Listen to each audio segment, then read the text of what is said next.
Hi guys, welcome back to my channel. So I'm here to do my February wrap up. I read a lot of stuff in February.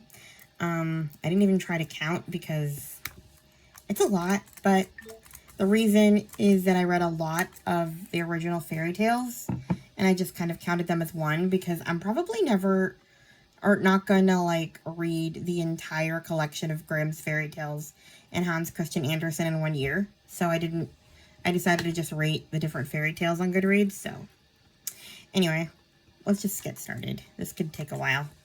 The first thing I read was The Silent Sister, The Diary of Margot Frank. Basically this author, I'm not even going to try to pronounce their name.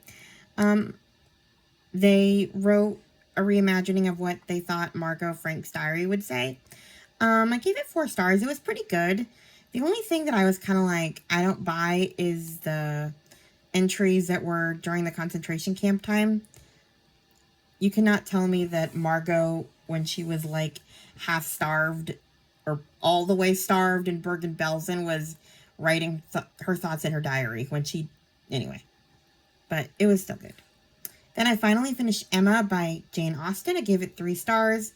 Honestly, I don't know if I dragged this book out too much because I started it in like July and I just didn't feel like reading it a lot. So some months I would skip. I was reading it with the podcast. It's called Pod and Prejudice, and you read a few chapters, you listen to an episode, etc.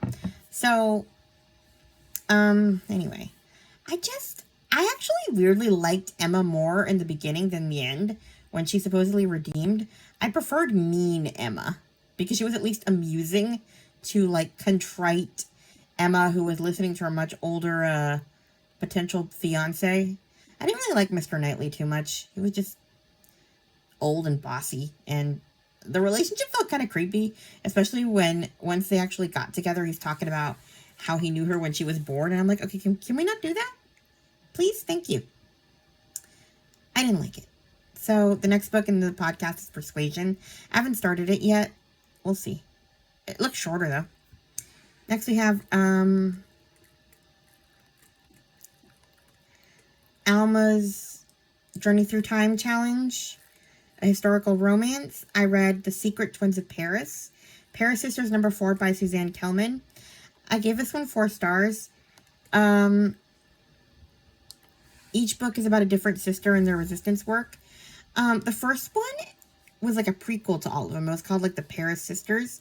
And it shows one of the sisters, Charlotte, taking all these different kids to safety, on a train in France. And from there, each of the main books talks about a different kid and how each sister had a certain relationship with a different kid or a different family. Anyway, this one was about twins. Well, one of the sisters was friends with someone who had twins. Anyway, but you didn't really see the twins that much. It really didn't have much to do with them. So a lot of it was about her resistance work. It's hard to talk about because it's kind of a series. I can't wait for there's one more that's going to be Charlotte's whole story. Because this one kind of ended on a cliffhanger. Like it said, my sister is sick, I need to get home. And it's like, okay. I almost wish I just waited to read the whole series when it was out. But, oh well. Then we have the Little House Readathon that was hosted by Lizzie Faye Loves Books and Lindsay Reads. I read all the Little House books over again. I did some skimming on some of them because I didn't need to read about Pa building things or Pa's gun or the chores over and over again. So, but I reread them because I wanted to read, what was it called? Too Good to Be Altogether Lost by Pamela Smith Hill. Basically, this book is kind of discussing why the books are sort of banned, the controversy that the books have, and it goes into different chapters that are controversial in the Little House books. So each chapter of this book is about a different Little House book. So that was kind of a whole month read because I spread out the Little House books throughout the month, and then I would read a chapter of this book. So yeah, there's that. And then I also DNF'd the group read, which was Little House on the Highland. The Braille version was terrible. It was a very bad scan, and I couldn't stand it, so I gave it up. If it's ever on audio in some form or other, I will listen to it, because I was enjoying it. I just couldn't stand the mistakes, and there was some things that were cut off, so I was like obsessing over the things that I missed. It was annoying. Anyway, now on to the fairy tale stuff. I participated in 2 different fairy tale readathons. The Once Upon a February readathon and the Folklore February readathon. They're very similar, so I just kind of use fairy tales and fairy tale retellings. I fulfilled all the prompts, so I'm not going to go into that. So we'll just start with what I read. The first thing I read was Peter Pan by J.M. Barrie. I gave it 3 stars. Honestly, I can kind of see why people use Peter Pan as a villain. He's creepy. Like, I didn't like him, and this book was real violent, and I was not expecting it. I remember, like, seeing parts of the Disney movie, and it was just so tame. What the heck? Then we have some short fairy tales. The Princess and the Pea. I gave it 3 stars. It was, like, 5 minutes long. It wasn't really anything. It was the same story that we all know, nothing different. The Frog King. The Frog Prince. These are, yeah. This one's by Grimm. The Princess and the Pea was by Hans Christian Andersen. The Frog King is by the Grimm brothers. Hansel and Gretel by the Grimm brothers, 4 stars. I enjoyed that one. There was a little bit of a difference than the typical story. The mom wanted to get rid of the kids. Rapunzel, the Grimm brothers, 4 stars. It was slightly different. I enjoyed it. Then Cinderella, 5 stars. Honestly, it's better than the Disney version. And the fairy godmothers and all of that. Honestly, there was some poetic justice in that one that I loved. Rumpelstiltskin by the Grimm brothers, 4 stars. It was alright. Little Red Cap, 5 stars. I enjoyed that. I don't know why I guess it's Little Red Riding Hood. Snow White and Rose Red, 5 stars. That one I read by accident. Well, I thought it was Snow White, and I didn't know what this was, so I read it. It was short. It was fine. Briar Rose or Sleeping Beauty, 4 stars. It was interesting. And then we're going to start with some retellings. The Princess Game, a reimagining of Sleeping Beauty, The Four Kingdoms #4 by Melanie Sellier. I gave this one 5 stars. It was a really interesting twist on Sleeping Beauty because Celeste isn't exactly asleep. She's just under a curse that makes her act dumb, but she's actually a badass spy. Sorry, but I know I'm kind of swearing, but there's really no other way to describe these girl princess characters in these books except badass. Like, they're great spies, and, like, they're not waiting for Prince Charming to come rescue them, even though there's romance. So I like these way better than the original stories, especially the original Disney stories, where they have these princesses just waiting for Prince Charming to come save them. Nah, Celeste is saving herself and her kingdom, and she does have help, sure. There's a romance, and I like the guy. I already forgot his name. And I loved Celine, the little sister. She, like, stows away to join them on adventures. She was, like, 14 in this one. I love all the little kids in these retellings. I wish there were more, little children. They're just very fun. Then I read The Prince and the Sea Witch by A.G. Marshall. I gave it 4 stars. I heard about it from Tales and Treats with Tay. I didn't like it too much. It was too dark. Like, the souls and, like, the way they killed the people, suck out their souls, is real creepy. I just, got the heebie-jeebies. I didn't like it. I liked the idea, like, the story, but it was too dark. I don't know. It wasn't fun. But I had to finish it, and I liked the ending. Then I read The Ugly Duckling by Hans Christian Andersen. 5 stars. It was your typical ugly duckling story. Little Mermaid, 5 stars. Hans Christian Andersen. Honestly, that was real dark. I did not see that one coming. Then I read The Mermaid Tale, Chronicles of the Undersea Realm, #1, and I read the sequel too. I gave this one 5 stars. No, 4 stars. I give them both 4 stars. Lachlan has never fit in because she was born without a tail and she had legs. It was inherited from a family curse, I guess. And her niece is also born with that, so she wants to try to get her to Atlantis, where she'll be accepted, and she gets help from Darren.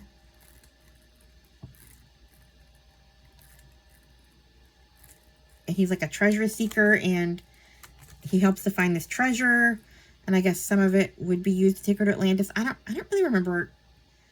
I read too many books this month, so like I don't remember a whole lot, but I love the imagery in this book. Like the way they described like life under the sea. It's really cool. I did not expect so much death in this one though. And yeah, it was a really great read. And the sequel was good too. You have to read the sequel because it ends on a cliffhanger.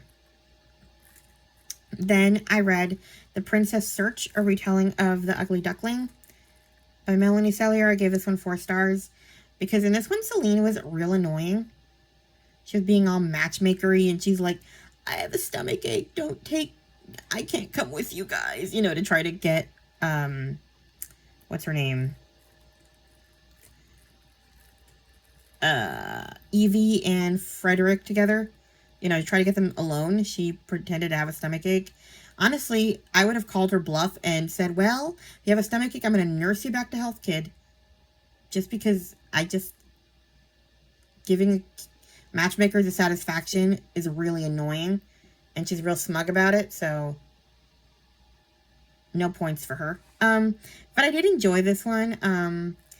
Evie has sort of been mistreated and she doesn't trust people easily and she feels kind of dumped and it's sad, but I enjoyed it. So that's the end of that first Four Kingdoms series. I'm glad I finished one series out of like this whole universe. Then I read The Shoes That Were Danced to Pieces, or The 12 Dancing Princesses by Jacob Grimm, the Brothers Grimm. I don't know why it's called this Jacob Grimm in Goodreads. I gave it 4 stars. It was pretty short. I never heard of the 12 Dancing Princesses, so I wanted to read the story before I read A Dance of Silver and Shadow, Beyond the Four Kingdoms, #1 by Melanie Sellier. I gave this one 5 stars. We are back with the twins from The Princess Companion. Now they're adults, or 18 pretty much, of marriageable age, and they get to go on their own adventures. They go to distant lands. They're together in this one, which is cool. But this one is told through Princess Lily. So they're in Marin, and Marin is living under the shadow of a curse.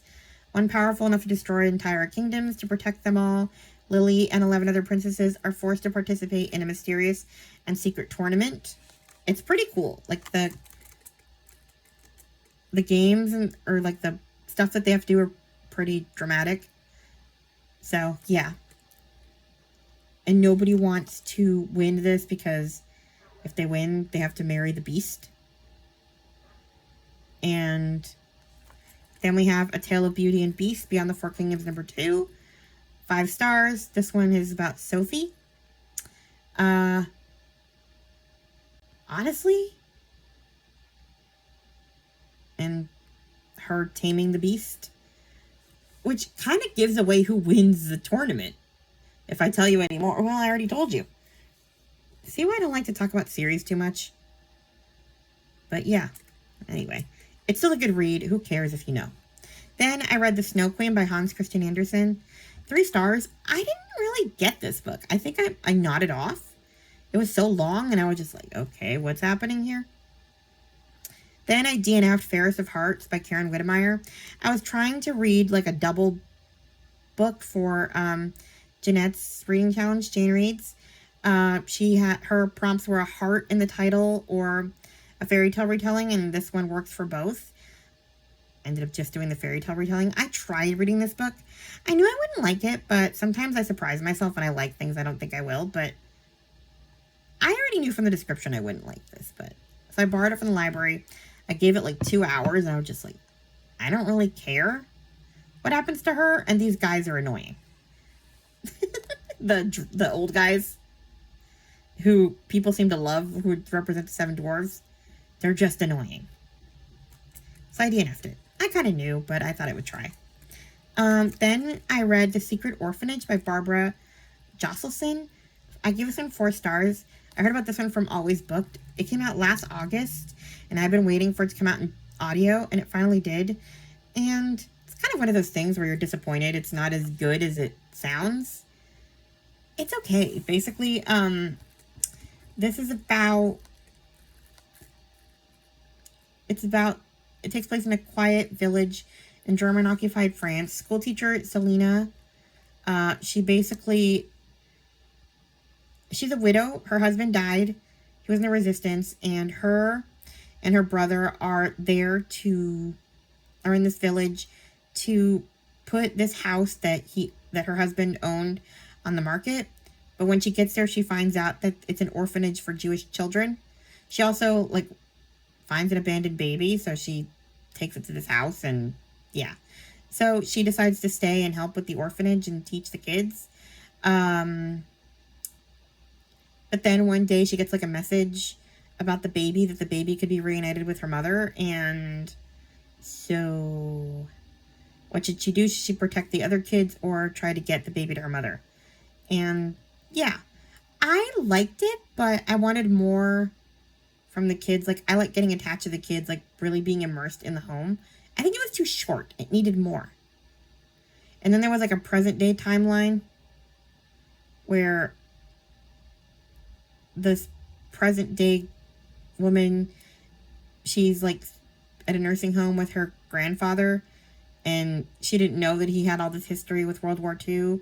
And he's losing his memory and stuff. And yeah, I liked her and all that, but we know that she's an orphan. Well, her dad ditched them, and then the mom dies, and she goes to live with grandpa. But we never find out why the mom didn't speak to grandpa, and why he never met her until the mom died and he takes her in. There needed to be more, and it was too short. So I still enjoyed it, but it wasn't as good as I thought it would be. Then I read A Crown of Snow and Ice, Beyond the Four Kingdoms, number 3 by Melanie Sellier. I give this one 5 stars. This one was about Celine with some badass powers to create fire. And she's in the kingdom of Eldon, and basically everybody is kind of frozen. So yeah. They're kind of frozen robots, essentially, who just kind of or sort of automatons, and she has to break this curse. And yeah, it's a great read. And she has a love interest that's good too. She breaks his curse. Prince Oliver is his name. So yeah, it was a good read. Then I read Little Snow White by the Grimm brothers. I gave it 5 stars. That was a Snow White that's more like our Snow White. Last few fairy tales. I read the Tales of Ambia series. The Reluctant Godfather was hilarious. I love Burndy. He is hilarious. I gave it 5 stars. I was cackling the entire time. It was amazing. And I read the other 2. Not as fun as the first one.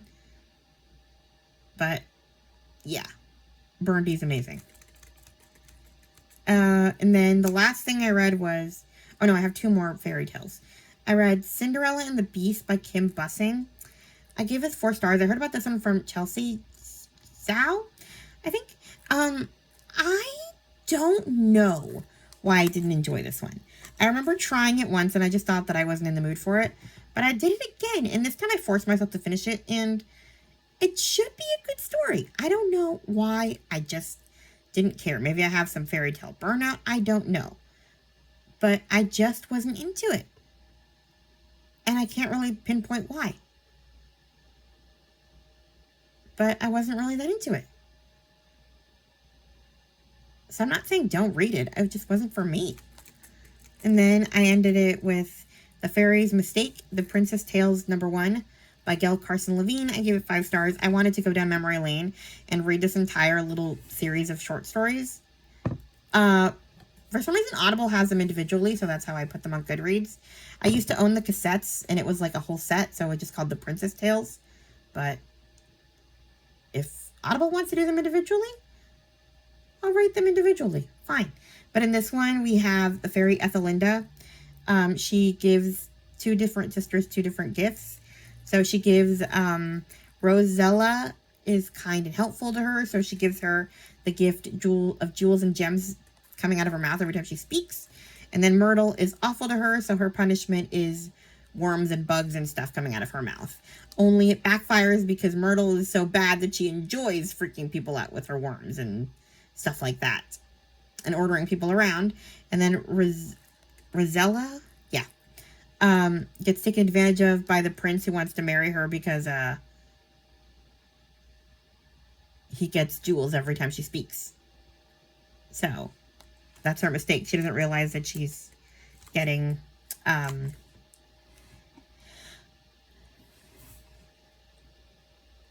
Rosella is actually the one punished. It was fun. So last category here, we have my books for Black History Month.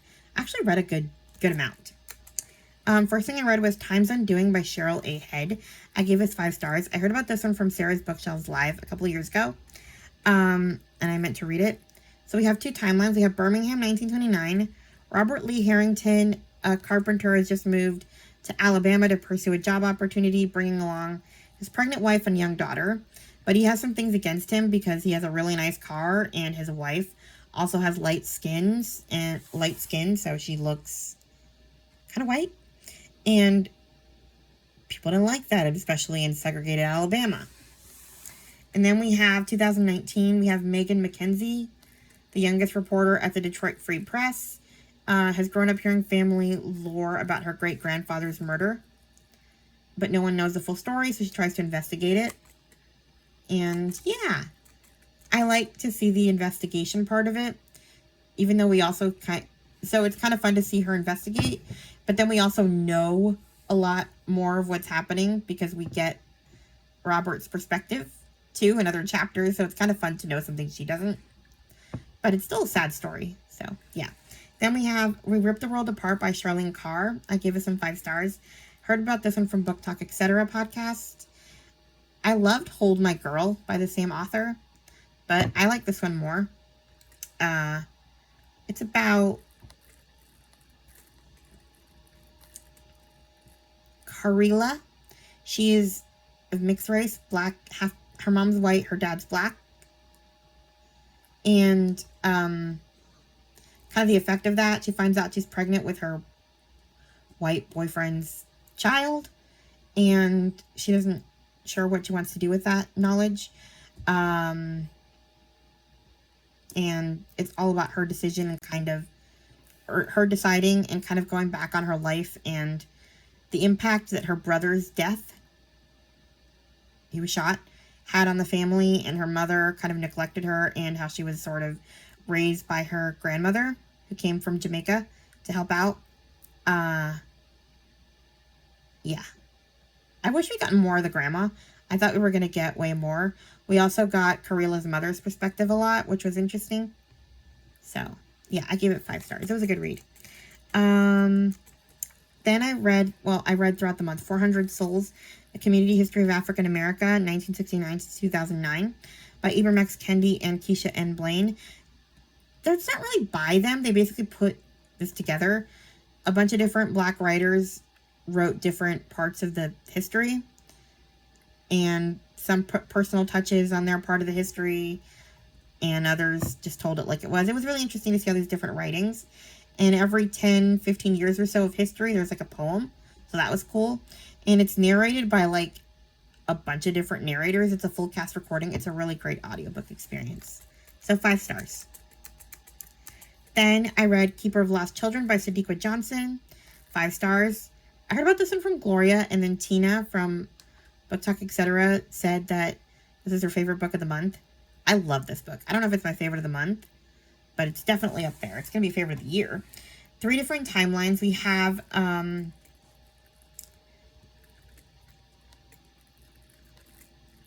Ethel gathers. She wants to have a baby and she can't. So she's kind of wandering around. I think they're in Germany. She spots a gaggle of mixed race children following a nun. And she follows them and she finds out that they're like living in an orphanage because parents can't take care of them. And nobody wants like the black children. Some of them are American children too. And like some of them are children of where like a black man or a black soldier gets together with like a German woman, and then he gets deployed and she's like doesn't know what to do with the baby, or she can't take care of the baby because it's discriminated against. So yeah, we have her trying to get these kids adopted, and she adopts a bunch of them. Then we have Ozzie Phillips. He volunteers for the Army in 1948, eager to break barriers for black soldiers, but he finds the same racism that following him overseas, and he falls in love with Jelka, a German woman. You can guess where that goes.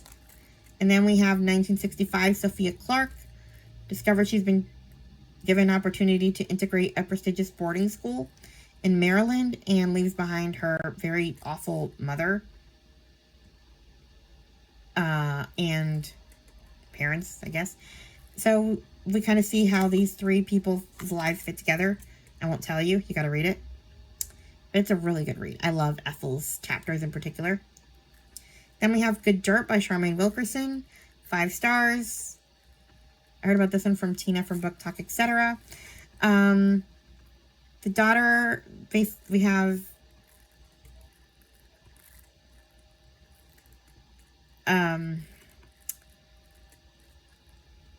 Abby Freeman. When she's 10, she witnesses her brother get shot. Her brother's lying on the floor surrounded by the shattered pieces of a centuries-old jar.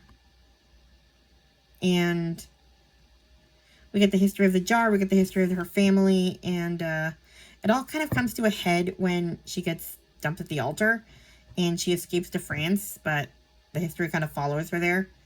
It's a whole thing. It's really interesting. I particularly love the chapters that go back to like ancient times when the jar was built. So that was cool. We really get the whole history of the jar. It's hard to explain what it has to do with it. You just have to read it, but it's really good. Makes you cry. Then I read House of Eve by Sadiqa Johnson. I thought if I liked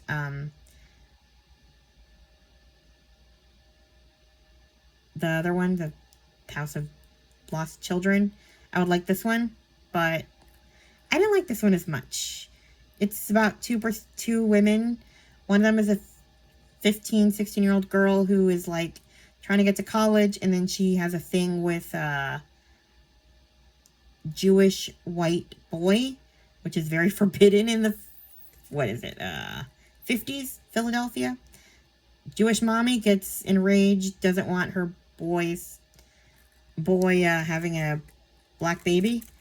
Out of sight, out of mind, so she sends her to a home for unwed mothers. And then we have another perspective of a woman who can't have a baby, and she's with this prestigious black family who doesn't like her, and you can guess where it goes, how these two converge.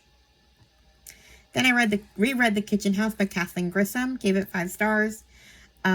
We have Lavinia.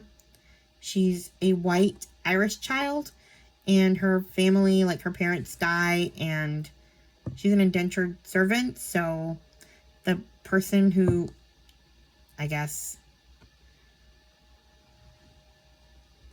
bought them, essentially, takes her back to his plantation and gives her to Belle to be in the kitchen house. And Belle is, it's interesting. There's some twisted family trees here, and some violence, and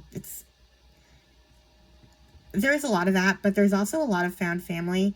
I love the way the people of the kitchen house embrace Lavinia, and they don't make her feel any different, even though she does feel different because she's white. They're not. So like there's some things that are yeah, anyway. I reread it so I could read Glory Over Everything. I've had that one on my TBR forever. It's a sequel. I didn't like it as much as I liked The Kitchen House. I gave this one 4 stars. It was okay. And then I read She Came to Slay by Erica Dunbar. It was a little biography of Harriet Tubman. That was the last thing I read. So I gave it 4 stars. It was pretty short. I forgot a lot of stuff about Harriet Tubman. I used to be obsessed with her as a kid. I don't know why, but yeah. So, yeah, that's everything I read in February. Let's hope it's shorter, at least more concise. Please like, comment, and subscribe, and I'll talk to you guys in my next video. Bye. Speech on. Stop recording video.